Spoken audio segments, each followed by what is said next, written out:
은혜로 잘 지났습니다. 매일매일 주의 은혜가 우리 가족들 모두에게 충만하기를 주님의 이름으로 축원합니다. 욥은 경건하고 부유한 사람이었습니다. 그런 그가 재산과 자녀를 다 잃어버리는 어려움을 당합니다. 멀리서 친구들이 위로를 한다고 찾아왔죠. 그러곤 하는 말이 뭐 잘못한 거 있는지 잘 생각해봐, 이런 것이었습니다. 요한복음 9장의 말씀에 보면 나면서부터 소경된 자가 예수 앞을 지나갑니다. 사람들이 다짜고짜 예수님께 묻죠. 저 사람이 소경이 된 것이 누구의 죄 때문입니까? 어려움을 당하면 하나님 앞에 벌을 받는다라고 하는 느낌이 듭니다. 종종 어려움 앞에 서잖아요. 내가 뭘 잘못해서 하나님이 이렇게 나에게 벌을 주시나? 나는 왜 하나님의 벌을 받는 걸까? 주변의 사람들의 눈초리도 마치 하나님 앞에 벌 받는 사람처럼 보이는 것은 아닌가 생각할 때가 있습니다. 정말 그럴까요? 한 25년, 30년 전쯤 된 것 같아요. 교회를 개척해서 버지니아에 있을 때입니다. 한 몇 년쯤 했는데 참 고생스럽더라고요. 개척교회 감당하는 게 처음에 가졌던 젊은 목사의 호기만으로는 참 어렵고 힘겹다, 그런 생각을 할 때입니다. 근데 근처에서 집회가 있다는 소식이 들려졌어요. 마음도 좀 내려놓고 하나님도 찾으려고 집회에 참석했죠. 그리고 제게 배당되어진 방이 한 100년이 넘은 대학 건물이었는데, 그 대학 건물 기숙사 3층 꼭대기 다락방이었어요.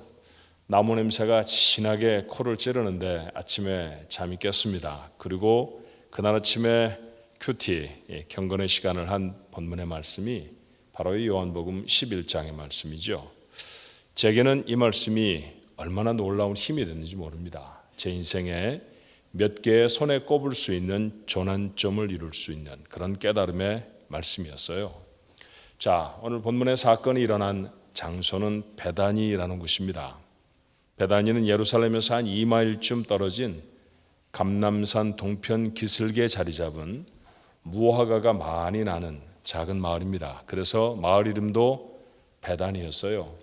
여러분, 2마일 정도라고 하면 마음 먹고 걸으시면 아침 산책으로 걸을 수 있는 길이잖아요. 그러니까 예루살렘 바로 옆 동네였다, 그렇게 생각하시면 될 겁니다. 이 마을에 마르다, 마리아, 그리고 나사로 형제가 살았습니다. 이들은 예수님과 아주 깊은 관계에 있었던 사람들이었어요. 예수님이 예루살렘에 들리시게 되면 거의 베다니, 이들의 집에 머무시거나 혹 들리셨던 것 같습니다. 마치 형제와 같은 관계로 사랑하는 사람들이었죠. 이 사건이 좀 지난 후의 일이긴 합니다만, 자, 그들이 얼마나 주님과 아름다운 관계를 갖는지를 오늘 요한은 이렇게 기록하죠. 본문 2절에 이 마리아는 향유를 주께 붓고 머리털로 주의 발을 닦던 자요. 쉽지 않은 일이죠. 향유라는 게 얼마나 비싼지, 그것도 머리털로 발을 닦는다는 것이 얼마나 지극한 헌신의 모습인지 여러분 우리는 압니다. 그렇죠? 병든 나사로는 그의 오라버니라고 했어요. 그런데 오늘 말씀드린 것처럼 본문의 표현처럼 그 주님이 사랑하시던 나사로가 병이 들었습니다. 자매들은 즉시 예수님께 사람을 보내 알리죠. 3절입니다. 이에 그 누이들이 예수께 사람을 보내어 이르되 주여 보시옵소서, 사랑하시는 자가 병들었나이다. 감기 정도를 앓는데 주님께 사람을 보낸 것은 아니었을 거예요. 위급한 상황이었습니다. 이 이야기의 뒷부분을 압니다만 나사로는 마침내 죽고 말지 않습니까? 그러니 죽을 정도로 위독한 상황이었다는 것이죠. 그들에게는 실력 있는 의사보다 주님이 더 간절했습니다. 그렇게 그들은 주님을 의지했고 주님은 그들을 사랑하셨죠. 5절의 말씀에도 주님이 원래 그 자매들 그리고 그 형제 나사로를 사랑하셨다고 기록합니다. 그러고 보면 우선 우리가 생각할 수 있는 건 뭐냐 하면요, 마르다, 마리아 그리고 나사로, 이 3남매는 예수님께 사랑을 받는 사람들이었습니다. 사랑받았다는 표현들이 구구절절히 오늘 본문에 나타나잖아요. 예수님께 사랑을 받는 사람들은 행복한 사람입니까? 불행한 사람들입니까? 행복한 사람들이죠. 예수님께 사랑을 받는 사람들이었다고요. 자, 주님께 사람을 보내서 전한 말도 무엇이었느냐 하면 주님의 사랑하는 자, 나사로라는 이름도 없이요, 주님의 사랑하는 자가 병들었습니다 라고 전합니다. 주님의 사랑하시는 자 나사로가 병이 들었고 결국 죽기에 이르렀죠. 제가 아침에 묵상을 하면서 이 말씀은 제게 엄청난 깨달음으로 다가왔어요. 주님의 사랑하시는 자가 병들었습니다. 조금 더 첨가를 하면 주님이 사랑하시는 자가 병들어서 죽어가고 있습니다. 제가 깨달은 첫 번째 사실은 그것이었습니다. 주님이 사랑하시는 사람도 병에 들 수 있다고? 주님이 사랑하는 사람도 병에 들어서 죽어갈 수 있단 말이지 라는 생각이 들었습니다. 고난에 대한 첫 번째 교훈이 여기에 담겨 있죠. 은혜를 입은 사람도 고난 가운데 있을 수 있습니다. 우리는 요셉이라는 사람을 잘 압니다. 그는 하나님 앞에 신실한 사람이었죠. 그런데 형들의 손에 팔려서 어렸을 적에 외국 군대의 장관, 그의 노예가 됩니다. 말이 통했겠습니까? 일이 손에 익숙했겠습니까? 아버지의 사랑을 받던 그가 외국 사람의 집에 가서 허드렛 일을 하는 사람으로 신분이 전락해버렸죠. 언제 놓여져서 집으로 돌아갈 그런 기약도 없는 상태입니다. 그런데 놀랍게도 창세기에 요셉의 이야기를 기록하는 성경의 본문을 보면 하나님은 그곳에서 요셉에게 은혜를 베푸셨다고 했습니다. 자, 상상을 해보십시다. 노예로 팔려간 요셉에게 하나님이 은혜를 베푸셨다고 하면 어떻게 돼야 합니까? 집으로 돌아와야 되잖아요. 그렇죠? 노예 생활이 면해져야 되는 거잖아요. 아니면 그 나라의 어떤 유력한 사람이 요셉을 보고 싹수가 참 바른걸 내가 데려다가 아들로 삼겠습니다 라고 그 집에 양자로라도 들어가야 형편이 나아지는 것 아닙니까? 그런데 여전히 노예입니다. 아니, 그 형편은 더 어려워졌죠. 주인 아내의 유혹을 피해서 도망을 하다가 더러운 누명을 쓰고 이번에는 노예 정도가 아니라 아예 죄수가 되어져서 깊은 감옥에 갇힙니다. 자, 그런데 성경은 또다시 말하기를 하나님은 이 감옥에서도 요셉과 함께 하셨다고 했고 은혜를 베푸셨다고 했습니다. 다시 생각해 보십시다. 감옥에 갇힌 요셉에게 하나님이 은혜를 베푸셨다고 하면 어떻게 돼야 합니까? 누명이 벗어져야 되잖아요. 감옥에서 나와야 하지 않습니까? 그런데 그런 사건은 일어나지 않습니다. 역시 죄수의 억울함이 해결된 것은 아니었죠. 여전히 노예였고 여전히 죄수였는데 성경은 계속해 말하기를 그가 하나님의 은혜를 받았다라고 말합니다. 그러면 눈치를 채야 합니다. 적어도 그리스도인에게 있어서 은혜라고 하는 말은 세상 사람들이 너무나 좋아하는 만사 형통과는 좀 다른 얘기다라는 것이죠.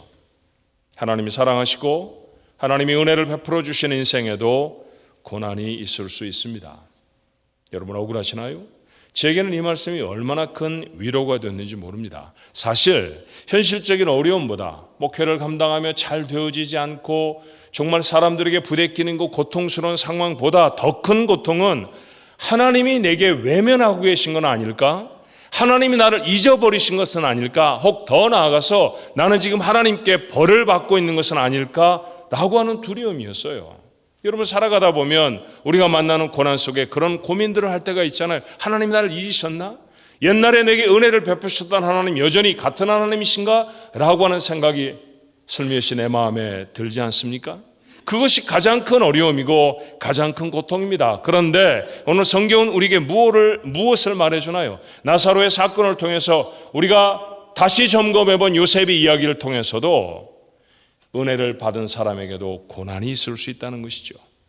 여전히 하나님의 은혜 중에 있지만 고난도 그의 삶에 여전히 머물러 있다는 사실은 제게 얼마나 큰 위로가 됐는지 몰라요. 사랑하는 중앙가정 여러분, 여러분의 삶에 찾아온 고난을 저도 조금은 압니다. 제가 다 알지 못하는 고난 중에 있는 분들도 계시겠죠.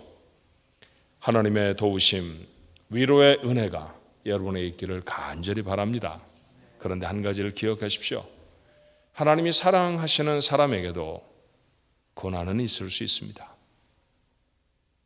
중국 선교의 초기에 중국 선교로 유명했던 허드슨 테일러를 돕던 중국인 사환이 있었어요. 자, 정부가 다른 정부가 들어서서 선교하는 것이 정말 어려워졌습니다. 핍박은 거세지고 중국 내에 머무는 모든 외국인들은 다 나라를 떠나라고 하는 추방 명령을 당하게 됐죠. 할 수 없이 허드슨 테일러도 짐을 싸서 고국 영국으로 돌아오게 됐습니다. 그렇게 짐을 싸는 선교사 곁에 이 사원이 조용히 차 한 잔을 내왔다고 해요. 눈물이 그렁그렁한 눈으로 사원을 걱정스럽게 바라보는 선교사에게 그리스도인이 되어진 중국인 사원이 이렇게 말했답니다. 선교사님, 찻잎은 뜨거운 물에서 깊은 맛이 우러납니다. 걱정하지 마세요. 불같은 핍박 속에서도 저는 찻잎같이 깊은 믿음을 우려내고 있을 겁니다. 그 땅을 떠나는 선교사의 마음에 얼마나 큰 위로가 되어졌든지, 그리고 얼마나 큰 하나님을 향한 감사가 되어졌든지 그는 자신의 선교를 회고하며 글로 그렇게 남겼습니다. 어떤 인생의 무게는 고난 중에 드러나지요. 그리스도인이 갖는 믿음의 깊이도 고난 중에 드러날 것입니다. 불평할 수도 있습니다. 원망도 할 수 있죠. 포기할 수도 있지만 믿음으로 다시 한번 기억해 보시겠습니까? 예수님이 사랑하시는 사람도 병들 수 있습니다. 또 하나 정말 이상한 구절이 있었어요. 자, 예수님이 나사로가 병들고 죽어간다는 소식을 듣고도 서두르지 않으십니다. 6절의 말씀이죠. 나사로가 병들었다함을 들으시고 그 계시던 곳에 이틀을 더 유하셨습니다. 보통 이런 상황이라고 하면 예수님이 급하게 뭔가 하실 일이 있어야 되는 건 아닙니까? 그렇잖아요. 집에 소식이 왔어요. 식구가 아픕니다. 아이가 아픕니다. 아내가 아픕니다. 이런 소식을 들으면 바로 짐을 챙겨서 집으로 돌아오게 되는 건 아닙니까? 가족처럼 사랑하던 사람들이었습니다. 그러니 당장이라도 달려가셔야 맞지요. 그런데 예수님은 그곳에 이틀을 더 유하셨습니다. 결국 나사로는 죽어버렸고요. 가족들은 큰 절망감에 사로잡혔습니다. 뒤늦게 도착한 예수님을 향해서 마르다의 한탄이 어땠는지 여러분 아시죠?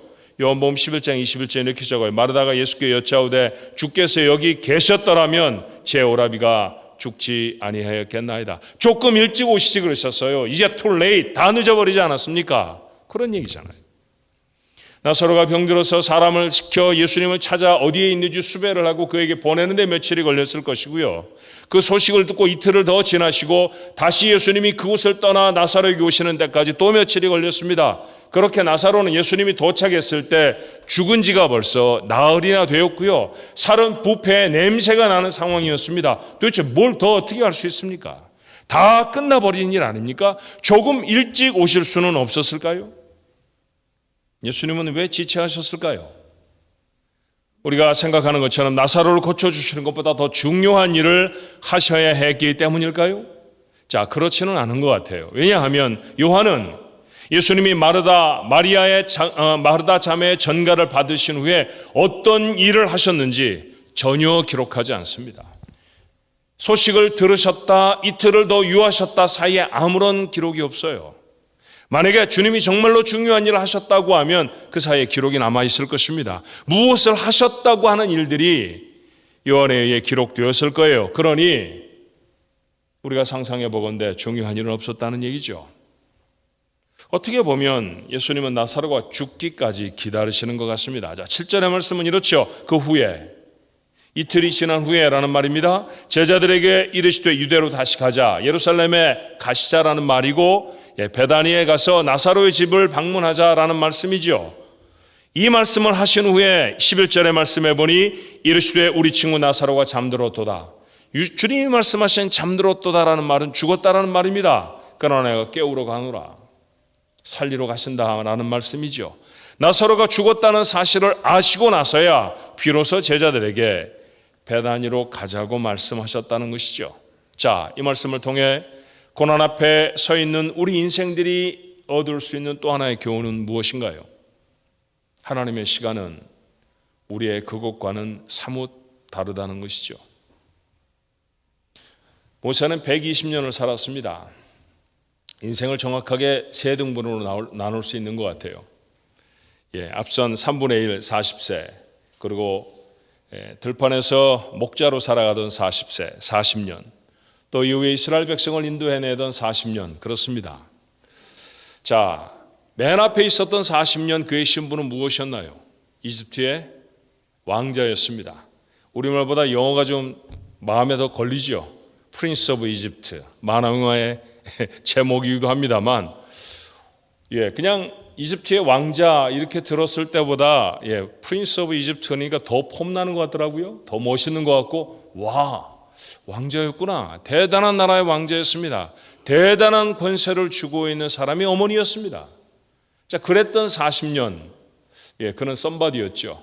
제가 언젠가 설교했던 것처럼 그 시절에 아마 모세에게 붙여줄 수 있는 그런 이름이라고 하면 썸바디, 누구입니다. 나 누구야? 뭐 이런 거죠. 그렇죠.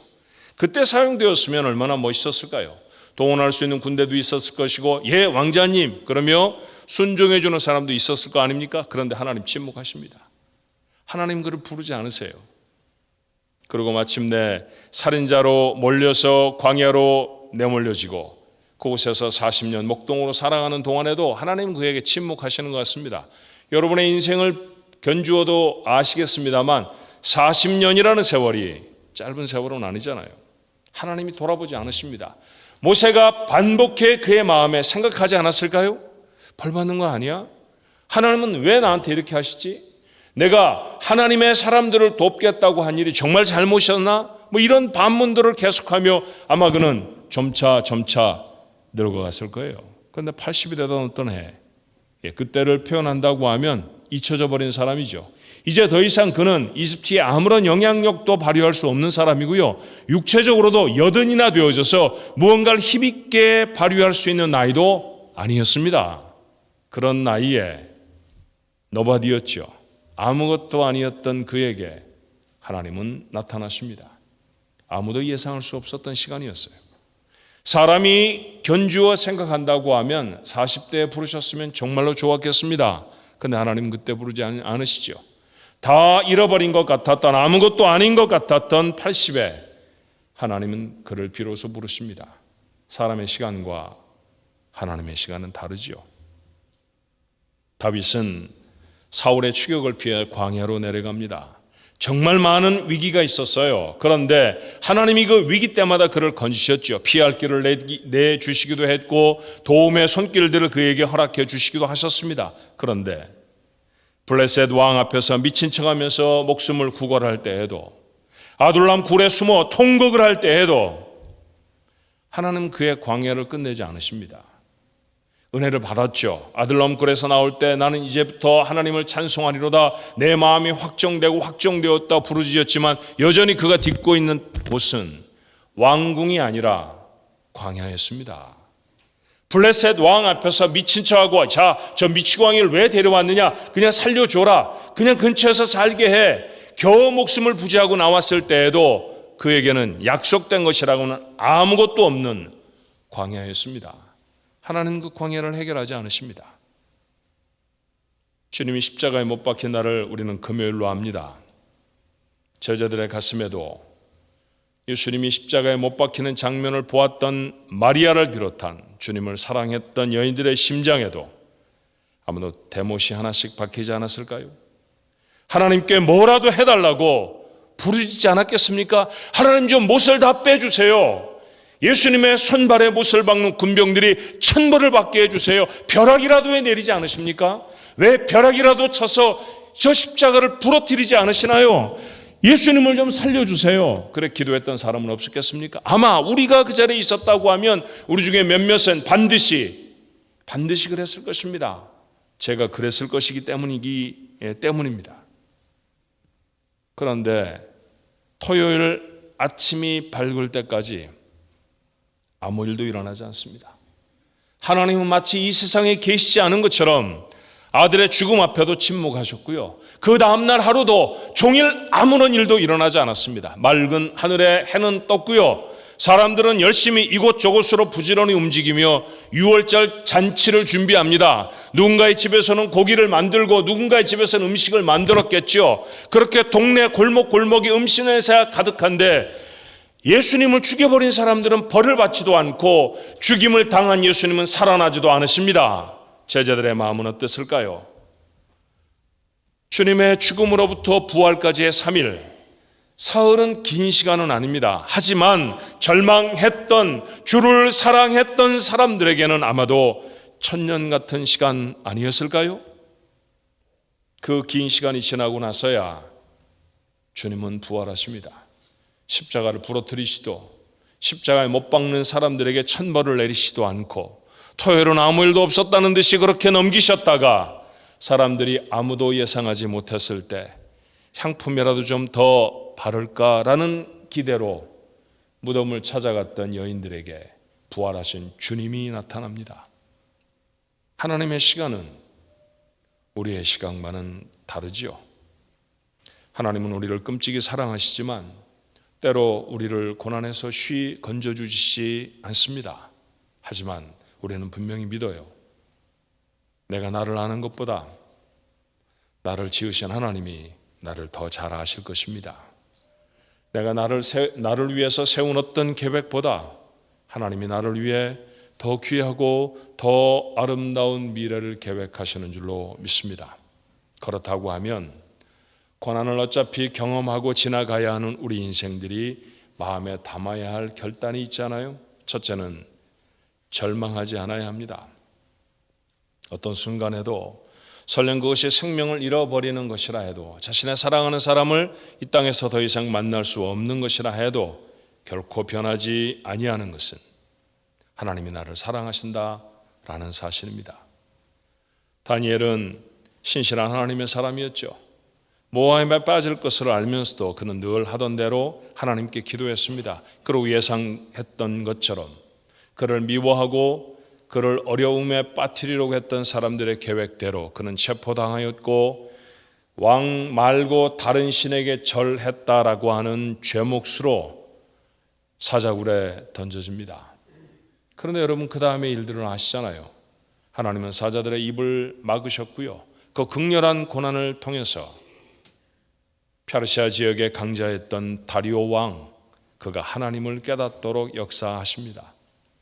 나를 사랑하시는 하나님이 고난의 배후에 계시다고 하면 하나님은 극렬한 환경까지라도 나를 위해 사용하실 줄로 믿습니다. 그러므로 결코 절망하지 않도록 하십시다. 두 번째로 도우심을 구해야 합니다. 마르다와 마리아는 주님께 구했죠. 주님의 사랑하시는 자가 병들었나이다. 그들이 가장 먼저 찾았던 것은 주님이었고요, 가장 간절히 구하였던 것은 주님의 도우심이었습니다.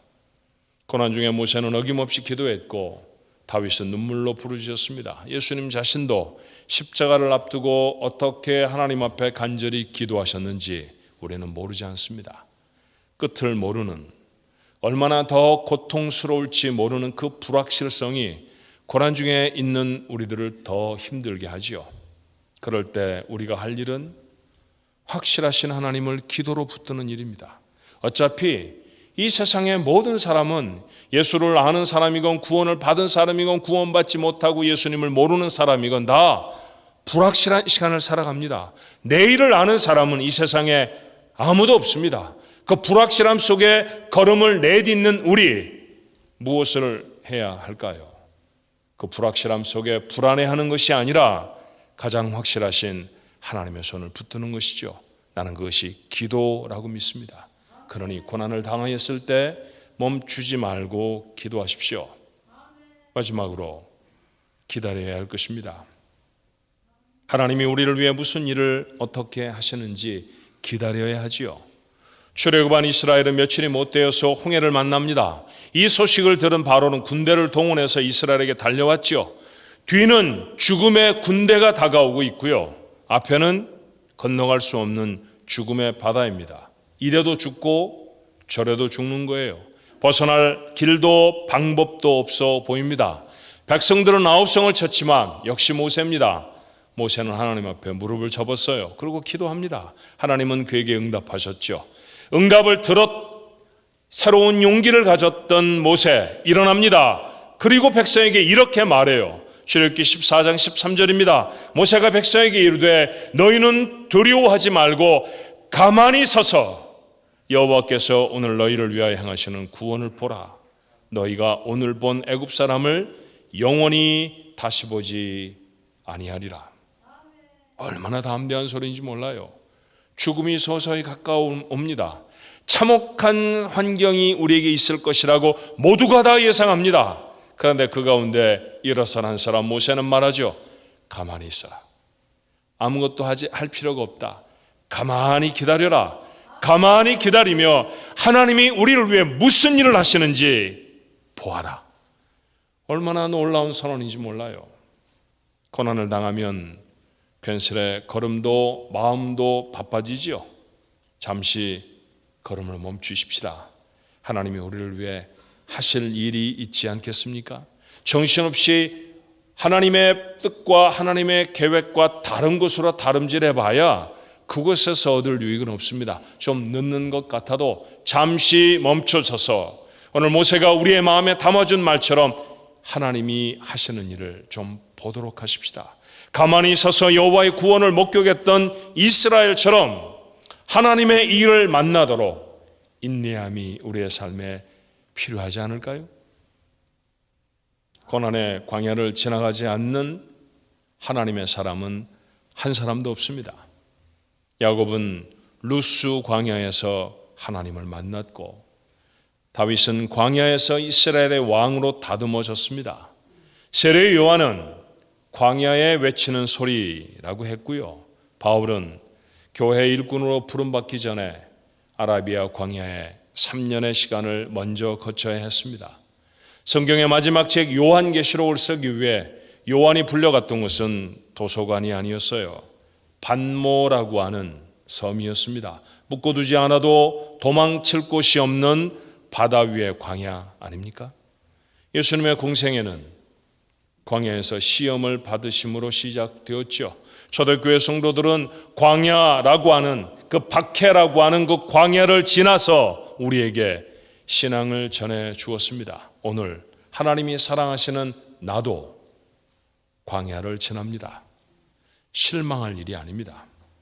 하나님이 사랑하시는 사람도 병에 들고 죽기도 합니다. 어렵고 힘이 듭니다. 하지만 하나님의 시간은 내 것과는 많이 다르죠. 그러니 인내하며 하나님의 뜻을 기다리도록 하십시다. 괴로움을 이기는 가장 현명한 길은 확실하신 하나님을 기도로 붙드는 일인 줄로 믿습니다. 마음에 절망을 담고 있으면 필경은 입으로 원망을 쏟아내기 마련입니다. 이건 현명한 그리스도인의 모습이 아니죠. 고난 앞에선 하나님의 사람, 삶의 깊은 맛을 우려내는 소중한 시간일지 모르지 않습니까? 잘 감당해서 기쁨 있는 성도들, 우리 교회 모든 믿음의 가족들이 되시기를 주님의 이름으로 축원합니다. 고난 중에는 이런 찬송 하나 마음에 담으면 좋겠다 싶어요. 은혜 아니면 살아갈 수가 없네 라고 하는 가사로 시작하는 찬송인데 여러분 잘 아시는 찬송입니다. 정말 하나님 앞에 그런 믿음의 고백으로 우리 한번 찬송해 볼까요? 오직 예수뿐이네. 함께 찬송합니다.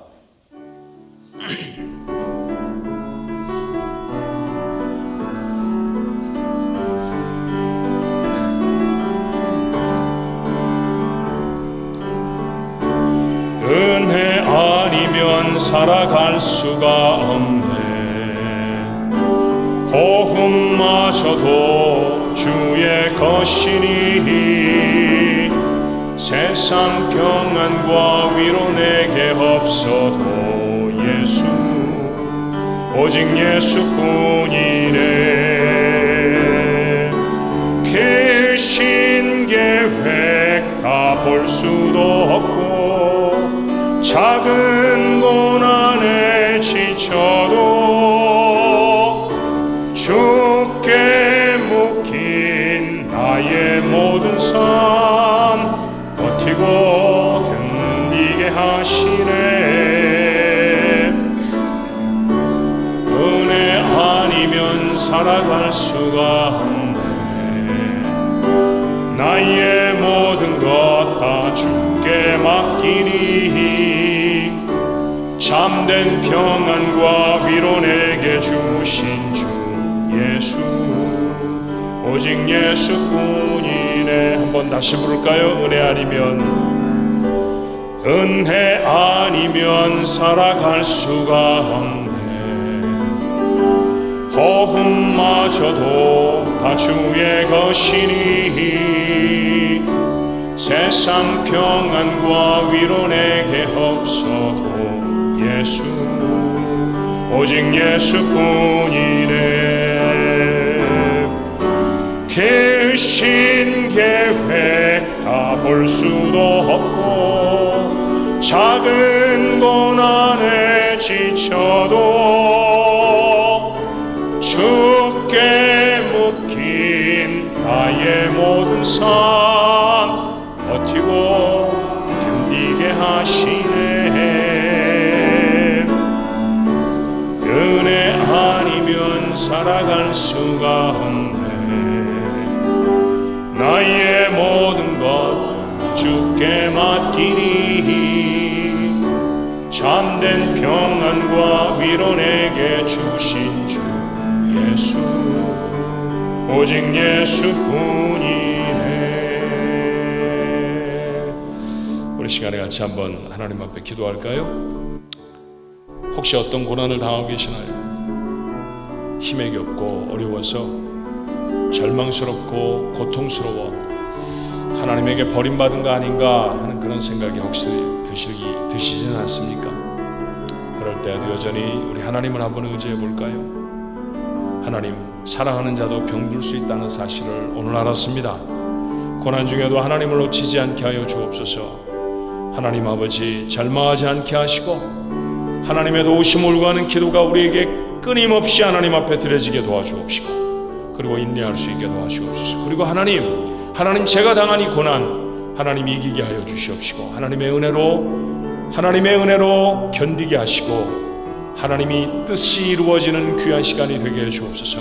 우리 하나님 앞에 동성으로 기도합니다. 살아계신 아버지 하나님 고난 중에 있는 인생들이 주의 말씀을 마음에 담고 우리 하나님 앞에 나가 기도합니다. 어떤 이는 병들어 있고 어떤 이는 삶에 필요한 것들이 부족하여서 하나님 앞에 간절한 사람도 있으며 어떤 이는 관계가 무너져 내려 마음도 무너져 내려버린 사람도 있습니다. 하나님이 여러 가지 모양의 고난과 어려움들을 갖고 하나님 앞에 나섭니다. 그러나 주님 오늘 이 시간 우리가 확인하는 것은 고난 중에 있다 할지라도 하나님이 우리를 버리시는 것도 하나님 우리를 외면하시는 것도 우리가 벌을 받는 것도 아니라는 사실을 하나님 다시 기억할 수 있게 도와주옵시고 우리가 믿음의 사람으로 우리의 믿음의 기품을 더하며 우리의 믿음의 아버지 하나님 삶에 참으로 귀하고 온전한 모습들을 하나님 우리의 삶으로 증거해낼 수 있는 복된 시간이 되어지게 하나님 도와주옵소서. 하지만 주 앞에 간절히 구합니다. 아버지 하나님 주께 생겼을 때 모세가 하나님 앞에 구하며 살 길을 달라고 기도한 것처럼 광야를 헤매이던 아버지 하나님 희망 없는 다윗이 하나님 앞에 무릎을 꿇으며 약속을 이루어 주십시오라고 간구한 것처럼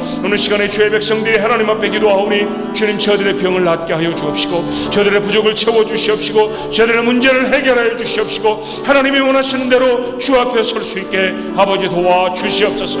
하오나 주님 기다리게 하시기를 소원합니다. 하나님의 시간은 우리의 시간과 우리의 바람과는 정말로 많이 다르다는 것을 하나님의 말씀을 통해 오늘도 다시 확인하여 사오니 아버지 하나님 어려운 환경을 지나가면서도 여전히 주님이 우리를 위해 이루실 일들을 기대하며 기다릴 수 있는 하나님 저희 모두가 되어지게 아버지 도와주옵소서. 걸음을 잠시 멈추게 하시고 하나님이 우리를 위해 무슨 일을 어떤 놀라운 일들을 행하시는지 하나님을 주목하며 바라볼 수 있도록 아버지 하나님 함께해 주옵소서. 고난을 다 이겨내고 저들의 삶에 아버지 하나님 넉넉하고 향기나는 믿음의 삶이 담겨지는 복된 인생들 우리 가족들 모두의 인생이 되어지도록 주님 인도하여 주옵시고 주님 저들과 함께하여 주시옵소서.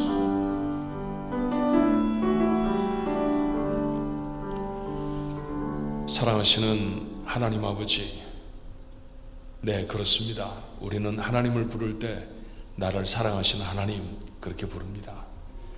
그런데도 우리의 삶에 고난이 있을 수 있다는 사실을 오늘 저희가 겸손히 인정하게 하옵소서. 하나님이 사랑하지 않으셔서 병든 것이 아닙니다. 하나님이 사랑하지 않으셔서 가난한 것도 아니고 하나님이 벌을 주셔서 문제와 어려움들이 우리에게 생기는 것도 아닙니다. 이 과정을 통해 하나님이 이루실 일이 있을 것입니다. 그러니 하나님 절망하지 않게 하시고 하나님이 문제를 끌어안고 우리 하나님 앞에 나가 기도하고 또 기도하게 하여 주옵소서. 하나님은 분명히 우리의 삶을 위해 하나님의 선하고 귀한 일들을 이루어내실 것입니다. 우리가 계획하고 우리가 생각하는 것보다 하나님은 더 아름답고 더 귀한 일들을 우리의 삶에 이루어 주시지 않습니까? 이 고난을 지나가며 아버지 하나님 우리의 삶에 참된 그리스도인의 향기가 풍성해지게 하여 주옵시고 하나님의 사람으로 단련되고 성숙해 되어지는 귀하고 복된 시간 되게 하여 주시어서 고난을 지난 후에 하나님 앞에 마땅한 영광을 돌릴 수 있는 저희 가족들 모두가 되어지도록 주여 도와주옵소서. 살아가는 동안 고난을 면할 길은 없습니다. 그러니 주여 이 삶 자체가 고난인 우리의 인생 속에 이 고난을 잘 감당해 하나님의 뜻을 이루어내는 성숙하고 지혜로운 하나님의 사람들 모두가 되어지도록 오늘 시간에 주의 말씀으로 하나님의 성령으로 우리를 충만케 하옵소서. 이기게 하실 주님을 분명히 믿으며 예수님의 이름으로 간절히 기도하옵나이다. 아멘. 우리 하나님 앞에 준비한 예물 드립니다.